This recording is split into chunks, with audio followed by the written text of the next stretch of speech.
Danielle, and I'm here to tell you about my story of recovery from eating disorder. So I recently found a journal from when I was 17. It had the following list. It said leadership roles, inclusion in groups and societies, good grades, and still failure.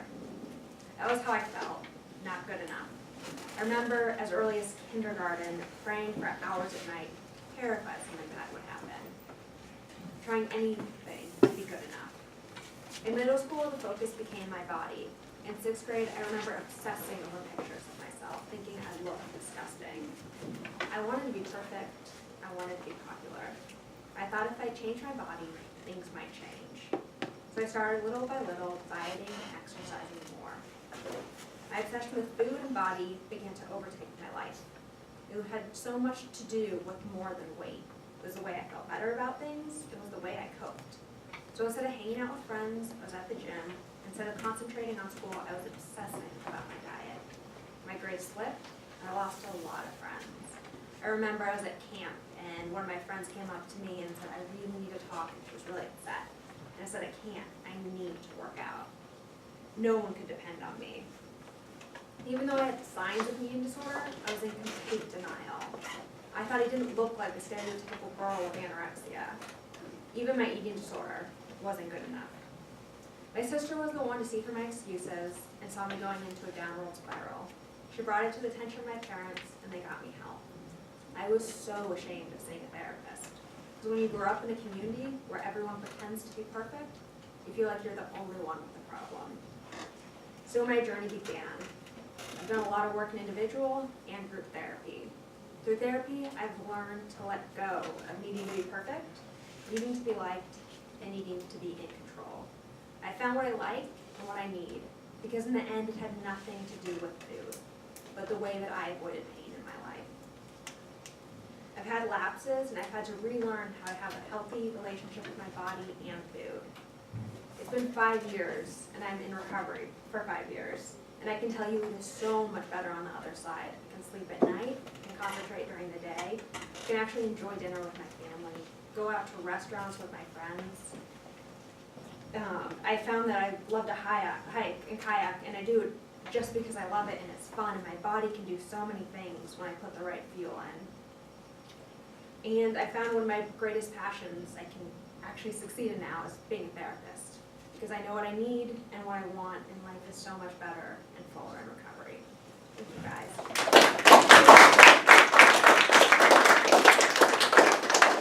So I'm an outreach coordinator for EDIN, and I'm also, as I told you, a therapist. And now we have 2 therapists coming up, and they work at Thrive Counseling, which is around the corner, and they're going to tell you more details about eating disorders. If you have any questions for me, I can answer at the end or whatever you'd like. Hey guys. I'm Katie Reed and Bryn. Hi, and we are both therapists at Thrive Counseling. And so we're just going to give you just kind of an overview and a lot of information, so just bear with us. So before we start off, what do you guys know about eating disorders? Not everybody. Yes. Is dangerous? Yes, very dangerous. What are some of the types? Do you guys know the names of them? Yes, perfect segue. So the 2 eating disorders that we probably hear about the most are anorexia and bulimia, but what is an eating disorder in general? So an eating disorder is an unhealthy relationship with food, and it interferes with many aspects of a person's life. But even though it's kind of a hyper-focus on food and the way that you look, it's not just about the food and the weight. Those are symptoms of an underlying problem. And similarly to a drug addiction where you use a substance to kind of numb or cope with underlying emotional distress, food becomes the vehicle that helps you cope. As we talked about, there's anorexia and bulimia. Those are kind of the 2 that, you know, like I said, we hear about the most, but there are actually a lot more types of them. So anorexia and bulimia, they're similar in the fact that it's an intense fear of gaining weight, but they both look a little bit different. Anorexia is classified by a high restriction of calories. It's skipping meals, just trying to reduce your body to nothing. No food, you want to, you might want to look as thin as possible. It's all about restriction. And so this would look like someone who's 80% or below of their ideal body weight. And with bulimia, bulimia, even though it also has an intense fear of gaining weight or becoming fat, it looks a little bit different than the restriction. It's classified by binging, which is eating large amounts of food in a short period of time, and purging, which is taking extreme measures to get rid of the food that you just ate. And it's important to talk about what a purge is, because a lot of times when you think about bulimia, you think about eating a lot and then making yourself throw up. And yes, throwing up is probably one of the most common forms of purging, but it can also look like excessively exercising, using over-the-counter medication to lose weight, which could be a diuretic, a laxative, just anything that eliminates food from the body. So those are the two most common that we hear about, but in recent years there's been a huge increase in binge eating disorder, which is frequently eating very large amounts of food to the point where you make yourself sick or uncomfortable. A person might feel like they're unable to stop, they can't control it, it's just they cope by eating large amounts of food. And it's important to distinguish that with anorexia, you think of someone being extremely thin and below their ideal body weight. With bulimia and binge eating disorder, a person might be average body weight or even above. So it's important to note that an eating disorder, there's no one way for it to look. So those three are pretty distinct categories. You look in the DSM and they're explicitly stated with all the symptoms, all the criteria that someone would have to meet to be diagnosed with those. But there are so many other types of disordered eating behaviors that may not fall into those categories. So it's so important for us to cast a wide net to incorporate people who might not meet those rigid criteria standards, but are still having an issue. And those are known as other specified and unspecified feeding and eating disorders. So these are just kind of an umbrella term for all those disordered eating behaviors that don't meet criteria for anorexia, bulimia, or binge eating disorder. They can cause serious medical complications, and as we said before, the person might be below average or above their ideal body weight. So examples of ones that we're talking about, there's orthorexia, which we've seen a big increase in, which is obsessively eating healthy. And this is not to say that if you value eating healthy that you have an eating disorder. This is when it becomes impairing. It's all you can think about. You restrict your meals, you plan your meals. It's all about being so healthy, and that takes up so much mental space that it's actually distressing. Another one that we see most commonly in men is called bigorexia, and that's striving to increase your muscle size by any means necessary, taking testosterone, creatine, steroids, anything to increase your muscle mass. So there are lots of myths about eating disorders, and this is one of the most common ones. People might think that people that have anorexia just don't eat. So it doesn't mean that you don't eat, it means you're consumed by a voice constantly telling you you're not good enough, which is a lot of what Danielle was sharing about her story, is those crippling thoughts of never feeling that she could add up or be good enough. So turning to something like food to seek some sort of control of your life, or something to feel like you've got something under your control.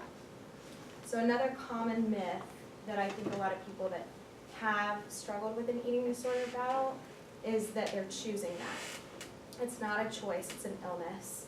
It's something that affects you, like Katherine was talking about, almost like a drug addiction. It's an illness. So oftentimes I think there's a myth that eating disorders are just about appearance. So being beautiful, or people that have an eating disorder might feel like they're being really vain. But that's not what it's about. It's about that control. Things are just so torn up on the inside, in their hearts and their emotions, that they just need something. So it's a myth that you cannot die from an eating disorder. That's not true. People can and do die from eating disorders, most commonly anorexia. A person with anorexia never eats at all. That's not true. They do eat, but they spend a lot of time obsessing over restricting calories. So people with eating disorders are easy to spot because they're severely thin. Also not true. Like Katherine was saying, someone with bulimia might be even above weight. Same with binge eating disorder. Body image distortion and eating disorders only affect upper class white females. This is entirely untrue. We're seeing eating disorders affecting all different race, gender, all different kinds of people. So men don't have eating disorders, also not true. A lot of men, like Katherine was saying, are starting to struggle with that bigorexia. So how might you recognize an eating disorder? So now we'll talk about some of the warning signs. So as we talked about, there's a huge preoccupation with your size, your weight, and the way that you look. This could look like frequently weighing yourself, doing body checks, picking apart parts of your body, pinching parts of your body. It could even be something as casual as making a comment like, oh, I feel so fat, or this makes me look disgusting. It's just this intense, pervasive fear of gaining weight. And you manifest that with a preoccupation with food, constantly thinking about what you're eating, how you're eating it, when you're eating it. It could look like reading food labels, counting calories, restricting meals, skipping meals. Some physical symptoms of an eating disorder are weight loss or weight gain, which seems pretty intuitive. Fatigue, dizziness, fainting, difficulty concentrating, thinning hair, brittle nails, dry skin.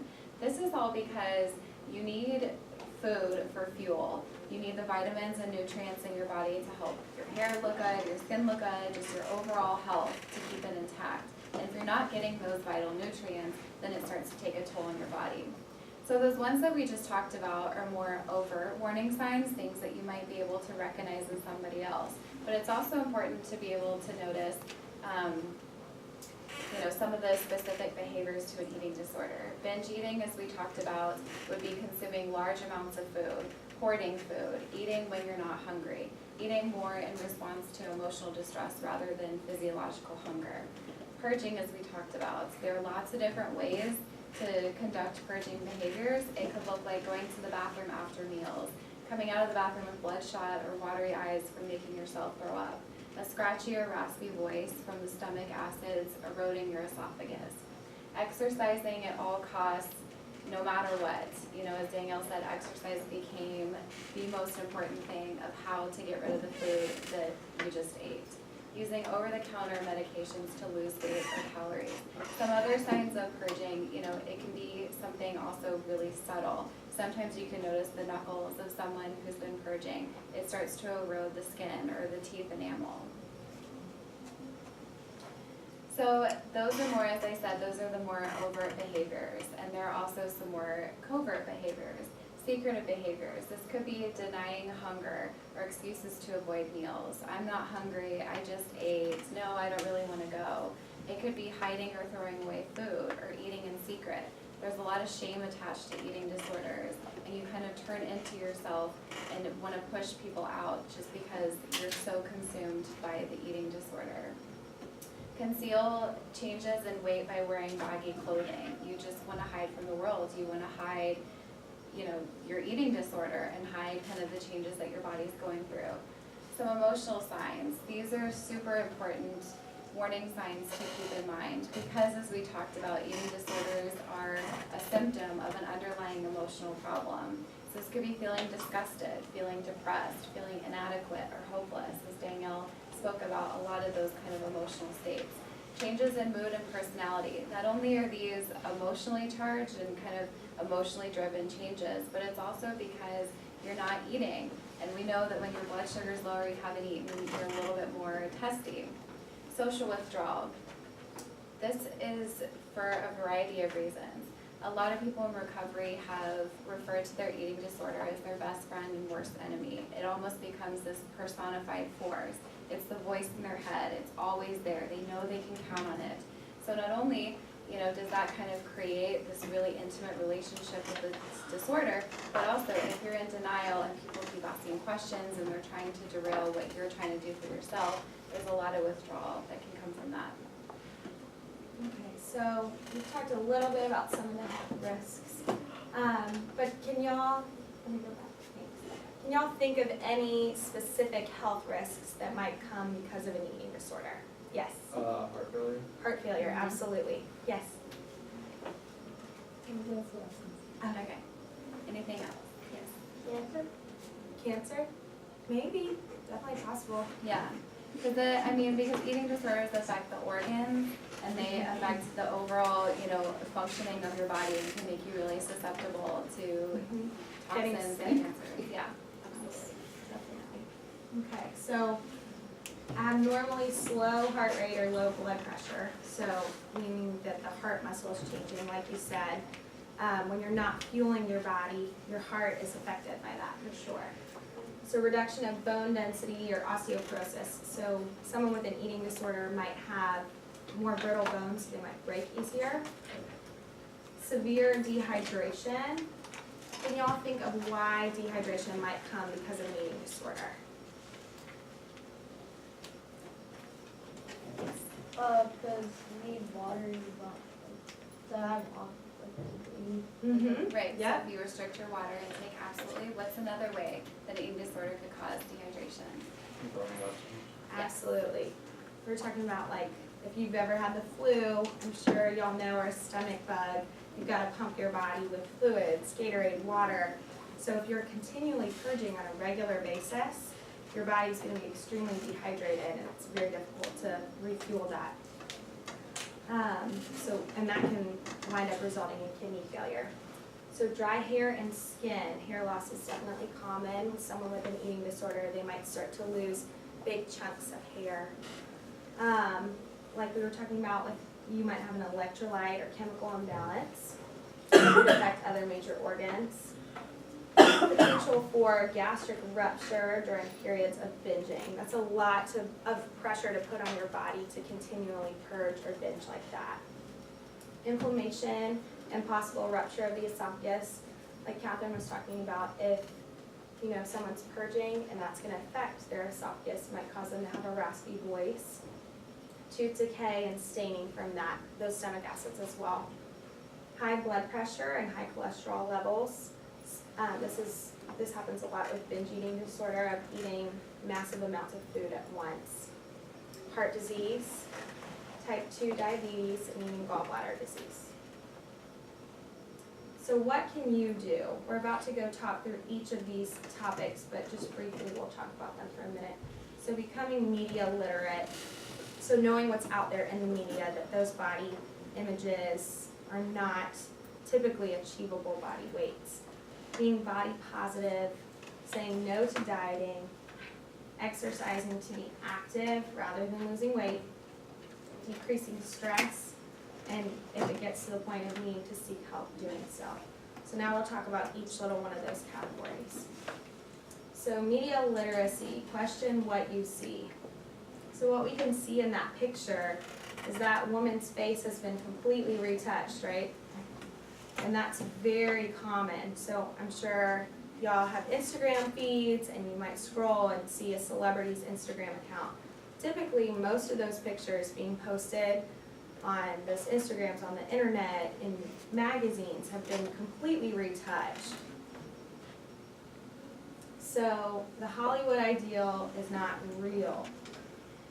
The media has become obsessed with body size and continuing to use Photoshop to distort pictures of men and women for these ideal body types that they're pushing out for us all to see, that just really aren't achievable.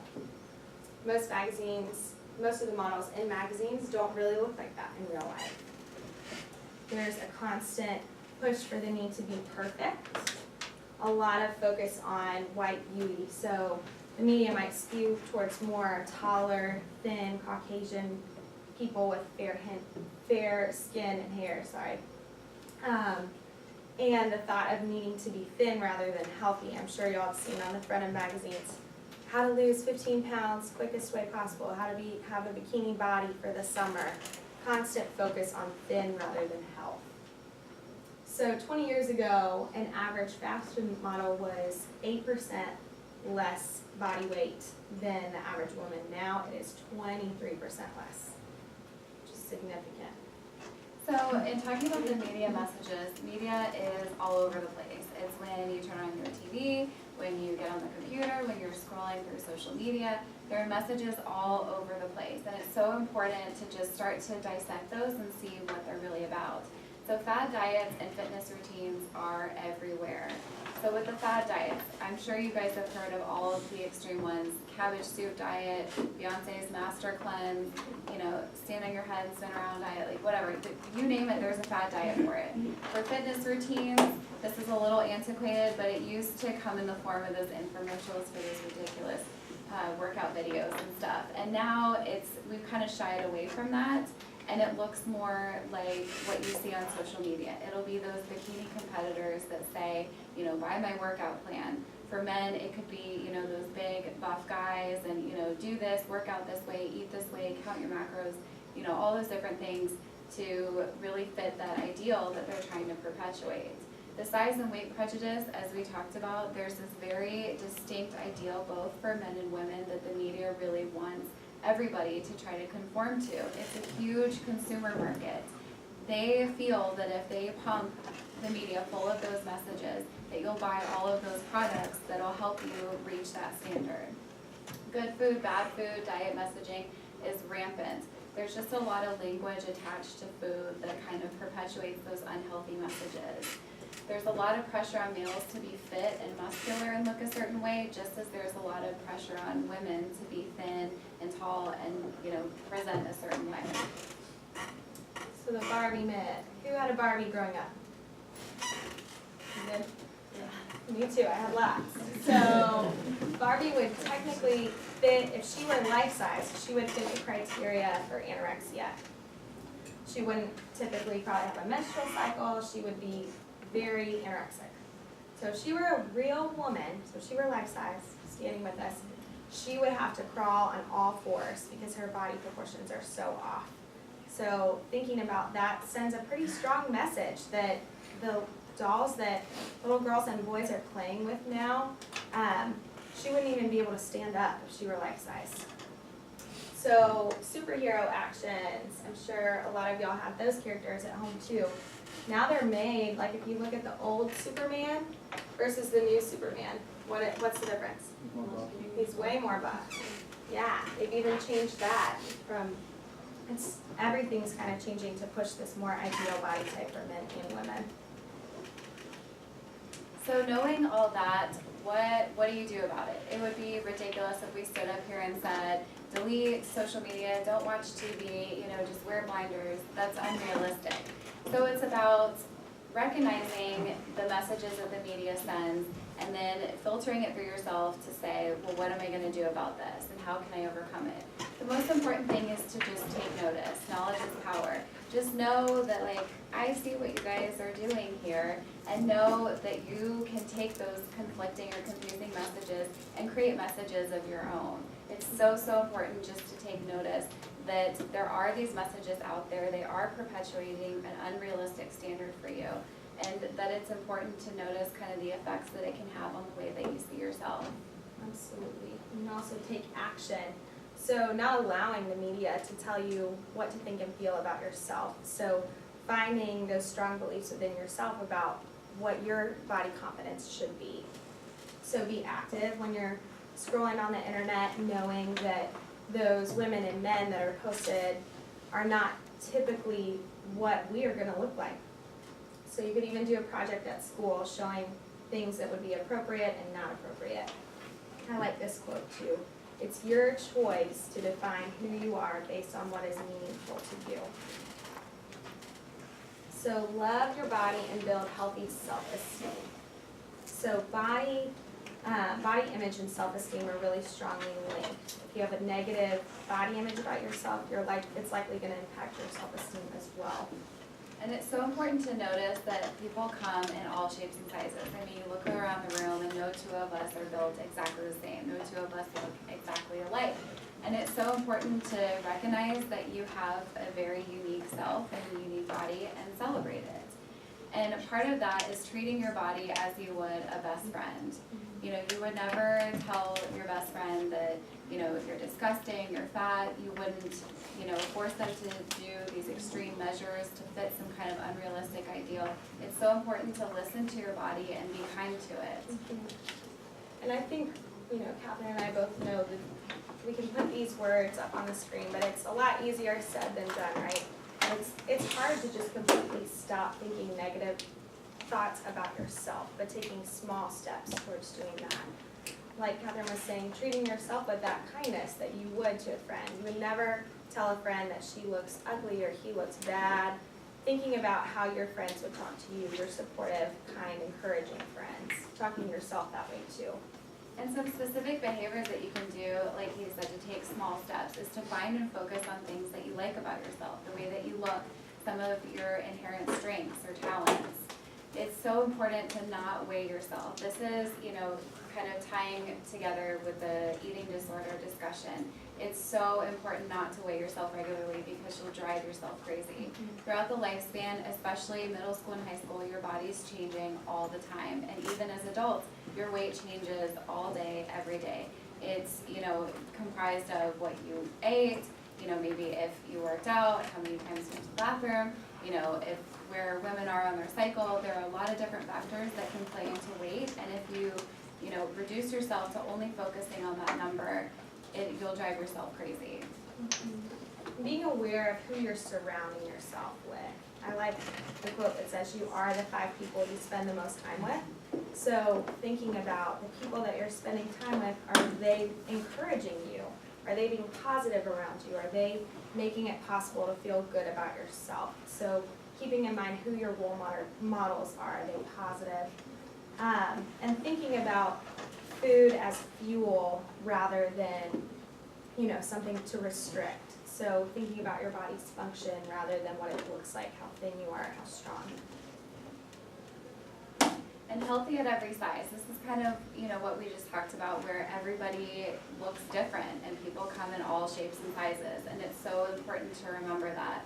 It's not about the number on the scale or your BMI or, all those different numbers that, use to kind of objectify your body or quantify your body. As Katie said, self-esteem and body image are strongly linked. And it's so important for you to take care of yourself and listen to yourself and really develop that healthy body image. Appearance stereotyping is so wrong.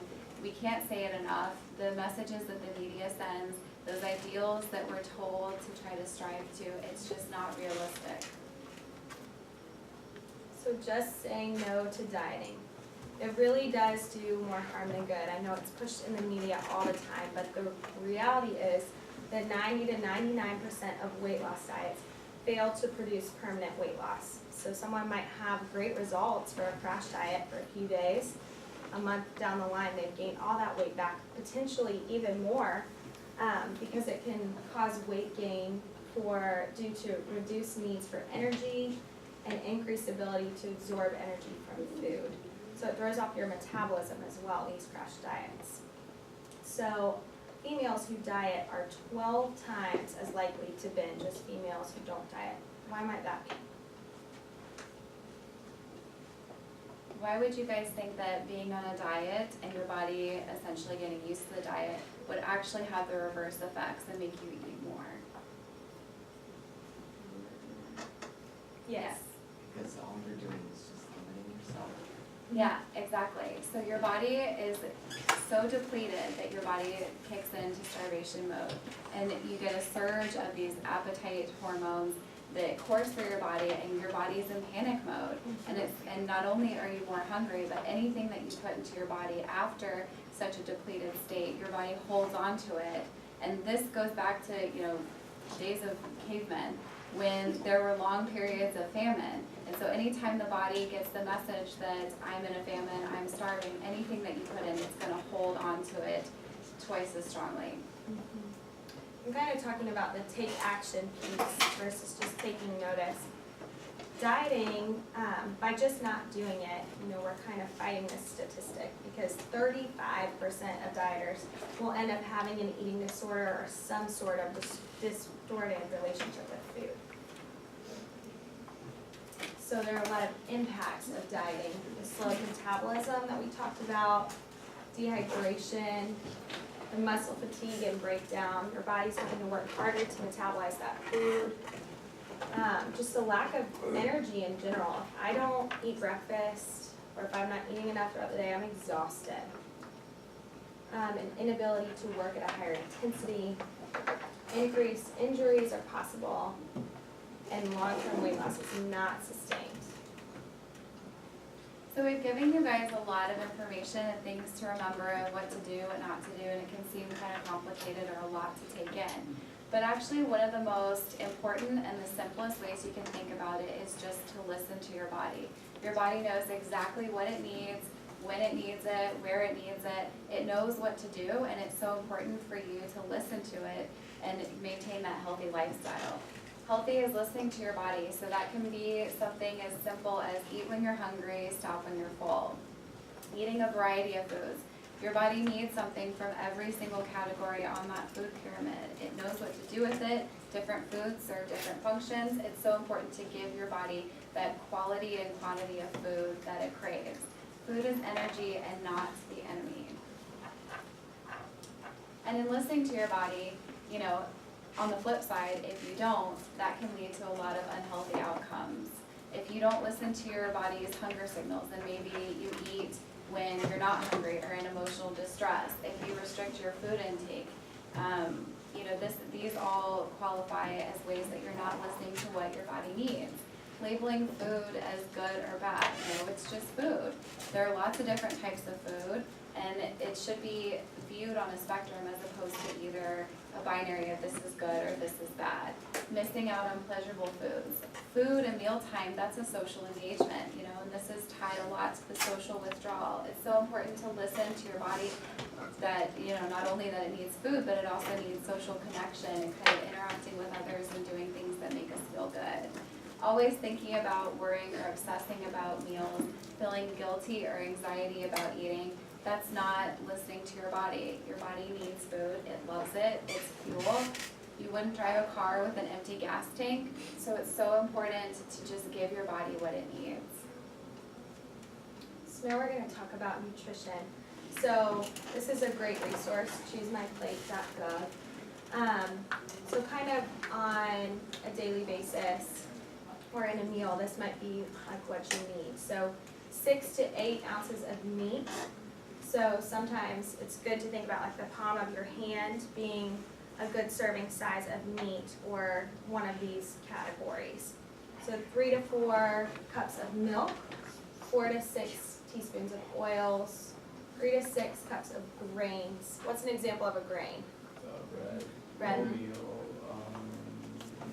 meat, Cereal? Mm-hmm. Yep. Awesome. Thanks, guys. 2 to 3 cups of fruits, 2 to 4 cups of vegetables, and 8 to 10 cups of water or non-caffeinated fluids, which is hard for me sometimes. I have to remember to keep a water bottle with me throughout the day because 8 to 10 can be a lot. Yes? How would you take like oils? Like what would you get with that? For oils? Okay, awesome. So the vegetable fat is an example of an oil too. So something like avocados or olive oil, almonds, Butter, I mean, just anything that kind of have those natural oils in them. You can also kind of think of it, you know, as Katie said, as the fats, like the fats and oils, if I remember the food pyramid correctly, it's the top. And so just anything that has good fats, good oils will really help. Eating breakfast every single day. Sometimes I don't always do that, and when I don't, I'm exhausted. So I really try to make it a priority to eat breakfast every single day. So providing your body with protein. What are some examples of proteins? Yes. Yeah. Beans? Yeah. Yeah, which is great. So, you know, he said chicken, and so meat, when you typically think of protein, think of meat. But what about if someone's vegetarian? How